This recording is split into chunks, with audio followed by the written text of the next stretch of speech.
Hand over your employee badge, Claire. In front of the entire morning shift, Richard Vance held out his hand as though he intended to take away her dignity before taking away her job. Behind him stood the representatives of the purchasing company, who had not yet been introduced. Among them was a man looking at Claire as though he recognized her. Richard did not know that the humiliation he had staged to protect the deal was about to bring the entire transaction to a stop. Claire Bennett is suspended for arriving late, disobeying a direct order, and refusing to sign an inspection report, Richard announced. Someone who cannot arrive on time has no right to question the standards of this company. Claire struggled to keep her voice calm. The shipment of heart monitors has not passed the low-temperature inspection. I only asked. That is enough. Richard turned toward security. Remove her from the production area and collect all company property. Claire tightened her fingers around the blue metal access card in her palm. The code C17 pressed into her skin. The man standing with the visitors recognized her as the woman he had met more than an hour earlier. But he said nothing. He owed Claire a debt of gratitude, but he understood that gratitude could not replace evidence in a business deal involving medical equipment. His eyes moved from the card in her hand to Richard's obvious urgency, quietly taking note of both. 70 minutes earlier, Claire's small apartment had still been dark. Noah was asleep beneath a thin blanket. On the kitchen table were an overdue rent notice, an almost empty box of cereal, and a note written in a child's handwriting. Mom, remember to eat breakfast tomorrow. Claire checked her wallet. She had only $1 left, just enough to buy a piece of bread before her paycheck arrived the following day. She gently kissed her son's forehead and stepped into the heavy snow covering Minneapolis. At the bus stop, a man in his 50s stood beneath the shelter. His coat was covered with mud after a minor accident during the snowstorm. His phone battery was dead, his wallet was still inside the vehicle that had been towed away, and he was exactly $1 short of the fare. Several passengers moved away from him. They looked at his dirty coat and silently assumed he was homeless. Claire noticed his freezing hands instead. She also noticed his finely made leather shoes and the simple watch that was clearly not inexpensive. Still, she did not ask who he really was. Claire gave her final dollar to the driver. This covers his fare. The man looked at her. Tell me your name, I will repay you. Another day, when you meet someone who is just a little short, help them instead. When the bus arrived, Claire also gave him her seat. She pulled her coat tightly around herself and walked to the factory, even though she knew every minute of delay could give Richard another reason to punish her. Through the bus window, the man watched her disappear into the snow. The folder held against her chest carried the Hartwell Medical Devices logo. He could also see the identification label of an experimental device sticking out from the edge. He recognized it as belonging to the company he was scheduled to purchase that morning. Claire reached the factory 7 minutes late. Melted snow covered her hair as she hurried into the inspection area. Richard was already waiting beside a completed report. Its conclusion stated that the shipment of heart monitors had met every safety standard. "Sign it," he said. "The Mercer representatives are about to arrive." Claire reviewed the data page, then put down the pen. The low-temperature results have not been resolved. One sensor displayed a stable heartbeat, even though the reference equipment recorded an abnormal rhythm. Richard answered so quickly that Claire understood he already knew. The failure rate is extremely low. Hospitals do not operate in snowstorms. The equipment may pass through cold warehouses, ambulances, or clinics with inadequate heating. We only need to hold the shipment for 2 days and arrange an independent inspection. That was Richard's first opportunity to stop without destroying the deal. Instead, he looked at the clock and pushed the report toward her. You want to sacrifice 400 jobs because of a theory? I cannot place my signature on something I know may not be safe. Richard's voice turned cold. Then you will be responsible for the consequences. When the purchasing representatives entered the lobby, Richard immediately gathered the morning shift. He turned Claire's 7-minute delay into evidence that she lacked discipline. He described her refusal to sign as insubordination and prevented her from explaining the warnings she had already submitted. Back in the present, the security guard approached. Claire surrendered her employee badge but held on to the C-17 access card. This card belongs to the evidence preservation process. It must be handed to the auditor, not the executive office. She knew that behind the secured door was the only part of the inspection process that had not passed through Richard's office. If he gained control of the card, their final chance to prove what had happened might disappear. Richard clenched his jaw. Take everything from her. The man among the visitors finally stepped forward. Claire recognized the eyes of the stranger from the bus stop, but now an assistant was addressing him as Mr. Mercer. Jonathan looked at the C-17 card in her hand, then at Richard. No one is to enter the inspection room or access the servers until my technical team has completed the security seal. The factory lobby became silent. Richard struggled to remain calm. You are delaying a deal worth hundreds of millions of dollars because of the claims of a suspended employee? Jonathan looked at Claire before answering.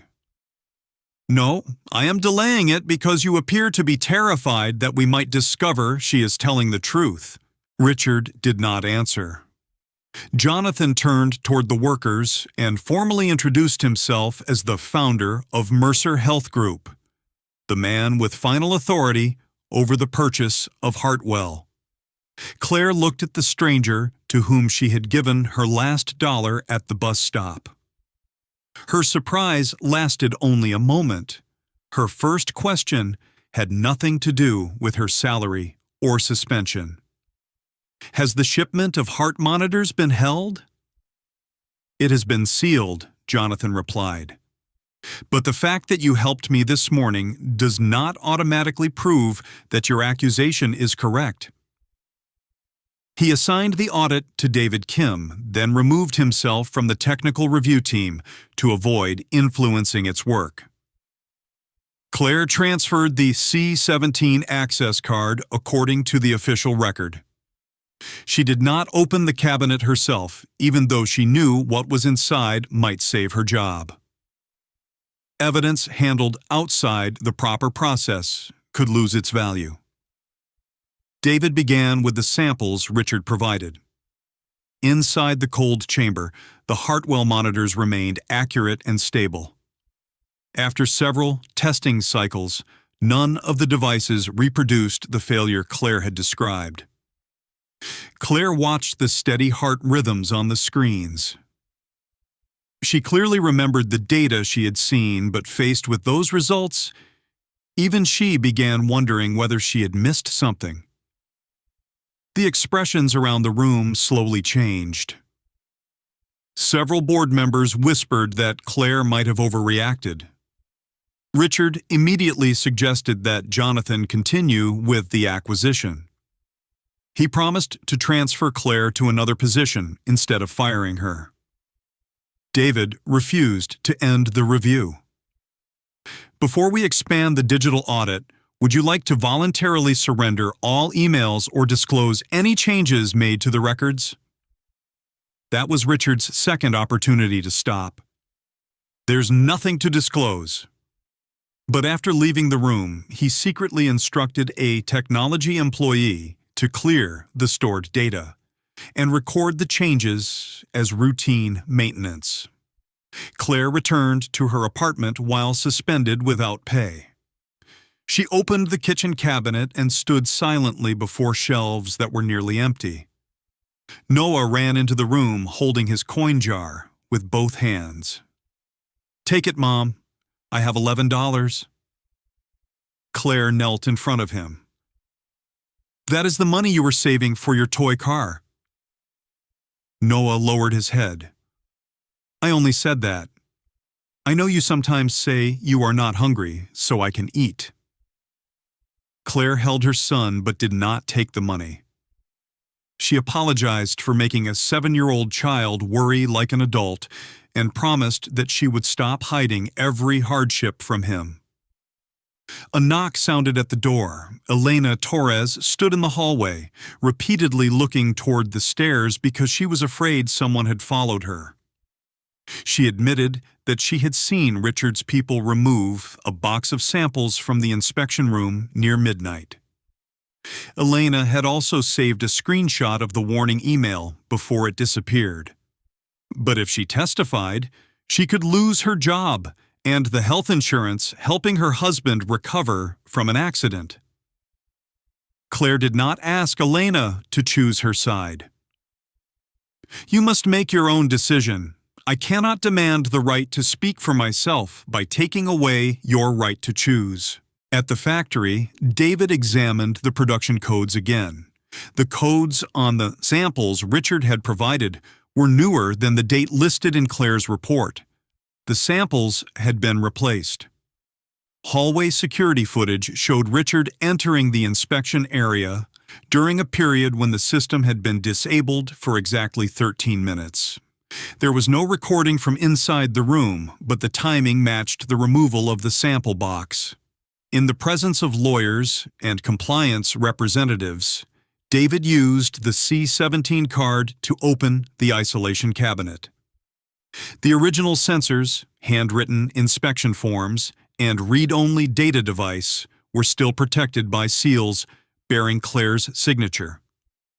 David photographed every position, verified the time codes, and created an official record before touching a single sensor. He did not allow urgency to damage the evidence preservation process. Richard immediately fought back. She had access to the cabinet. Claire could have created the evidence herself to retaliate against the company. The hope that had just appeared began to disappear again.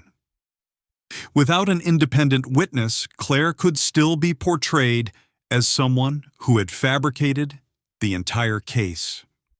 The conference room door opened. Elena entered with trembling hands, but a straight back.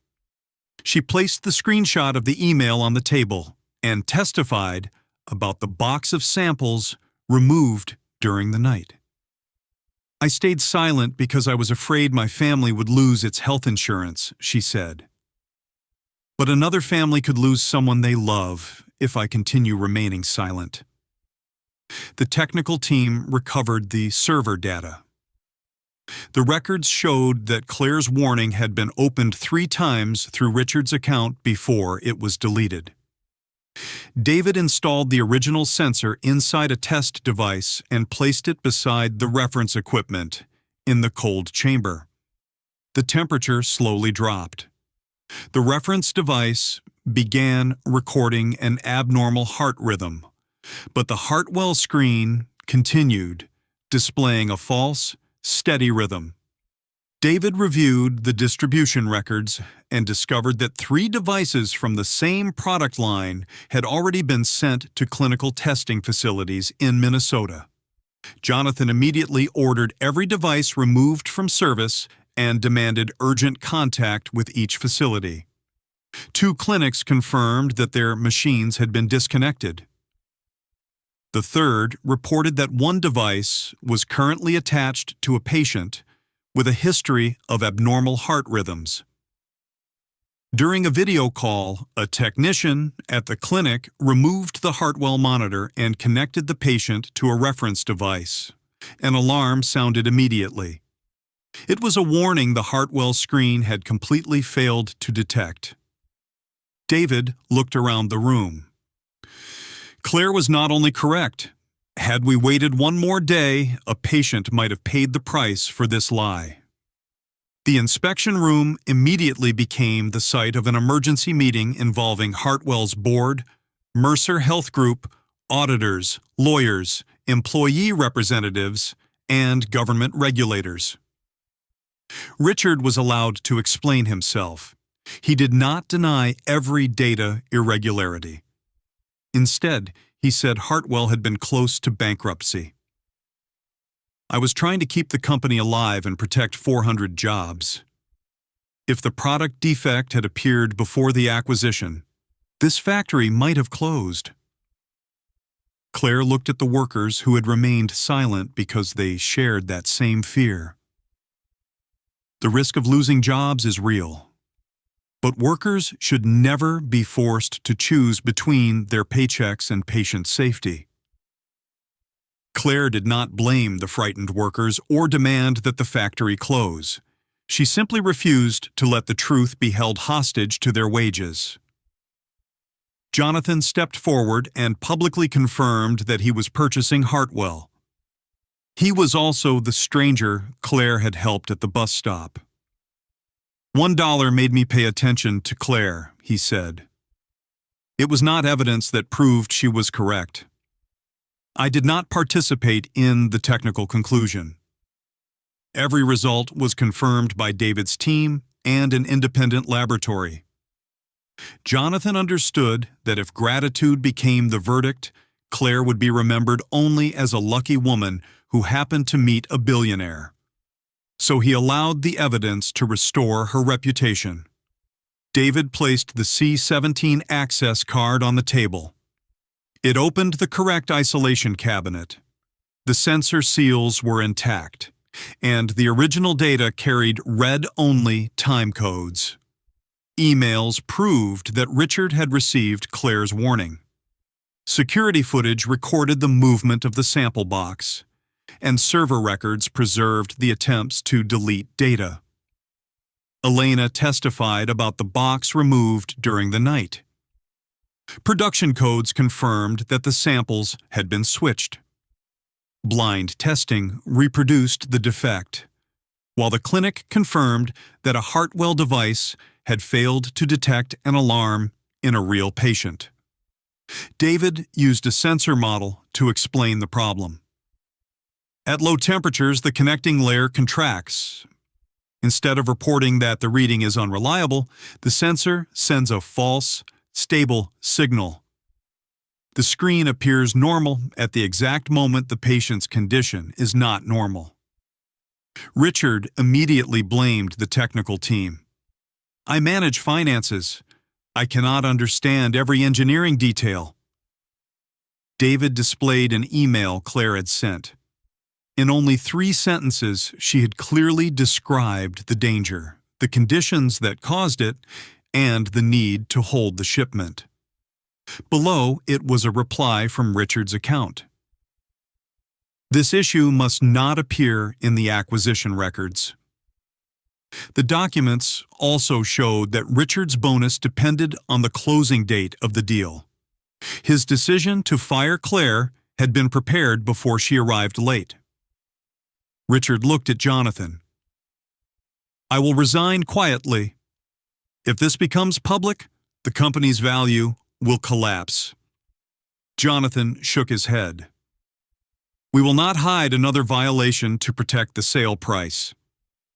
In front of the board and the workers, Richard was suspended, stripped of system access, and had his bonus frozen. The records were turned over to the proper authorities. After an investigation confirmed the deletion of data, replacement of samples, and falsification of records, Richard was terminated. Any legal consequences would be determined through the proper process. He was not dragged through the factory floor for public humiliation. Justice was carried out through evidence and official decisions, not revenge. The product shipment was recalled. All 3 clinics received replacement equipment and free inspections. Claire was restored to her position and received every dollar of withheld pay. Elena and the other witnesses received formal protection. The acquisition continued under new conditions. The factory and its jobs would be preserved during the reform process, while every safety warning would receive an independent review. Jonathan did not immediately appoint Claire to a leadership position. An independent panel evaluated her record, technical knowledge, and management ability. Claire passed the assessment and joined the safety improvement team with a probationary period, leadership training, and direct reporting access to the compliance department. Elena became a safety representative after completing her training. David created a shared system for preserving technical data. Mercer established an independent complaint channel, stronger protection for whistleblowers, and a rule prohibiting executive bonuses from being tied to hiding failure rates. Several days later, Jonathan met Claire in the cafeteria. He placed a $1 bill on the table. "I still owe you." Claire pushed it back toward him. "Use it as the first dollar in an employee emergency assistance fund. No one should have to choose between eating and telling the truth." Jonathan contributed to the fund, but placed it under the supervision of an employee committee. He did not put his own name on it. Before the production shift began, he introduced Claire not as the woman who had given him $1, but as the technician who refused to place her signature on a lie. Claire returned home with her pay restored. Noah still offered her his coin jar. This time, she added another coin and changed the label to Mom and Noah's Summer Trip. "From now on, we are saving for happy days," she said, "not for our next meal." At the fund office, the $1 bill was placed inside a small glass frame. Beneath it was no billionaire's name, only one sentence. "No one is too poor to give something, and no one is powerful enough to buy another person's silence." One act of kindness may open a door, but only integrity and courage allow someone to walk through it with dignity. What would you do if you had only $1 left for your final meal? Would you give it to a stranger who needed help? Share your choice and continue following Stewart's stories. Stories of love, hope, and justice.